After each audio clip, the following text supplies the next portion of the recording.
Dreams fulfil చేసుకోవడం అసలు చాలా ఎక్కువ. అండ్ యూత్ అయితే మరి. యెస్. ఈ కలలన్నీ నిజం చేసుకోవాలంటే లా ఆఫ్ అట్రాక్షన్ ఏం చెప్తోంది? యెస్. అందరూ కలలు కంటారు. అందరూ కలలు కన్నప్పటికీ గూడా కొందరు మాత్రమే ఆ కలను సాకారం చేసుకుంటారు. హ్మ్. ఎందుకంటే వాళ్ళ లోపల ఉండే పాజిటివ్ ఎనర్జీ అని. అంటే వైబ్రేషన్స్ డిఫరెంట్‌గా ఉంటుంది. హుహు. వాళ్ళ ఫ్రీక్వెన్సీ కూడా మారిపోతుంటది. అంటే ఎవరైతే సక్సెస్‌ఫుల్ అవ్వాలని అనుకున్నారో వారి యొక్క శక్తి ఎక్కువగా ఉంటుంది మేడం. అంటే ఎనర్జిటిక్‌గా ఉంటారు. ఏ పనినైనా సరే వాళ్ళు చేయగలరు అనే ఆత్మవిశ్వాసంతో ముందుకెళ్తుంటారు.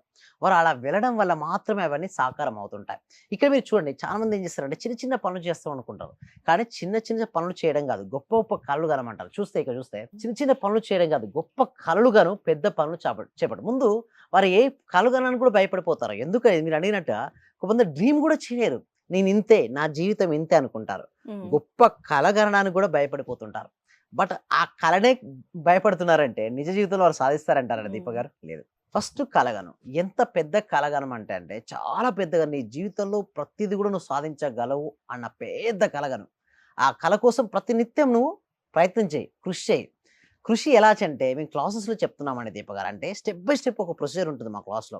వీటి ద్వారా ఏమవుద్దంటే వాళ్ళలో ఉన్న అన్ని మనీ బ్లాక్స్ కావచ్చు, వాళ్ళలో ఉన్న నెగెటివ్ ఎనర్జీ కావచ్చు, అవన్నీ తీసేస్తాం. చాలామంది కలలు కంటారు.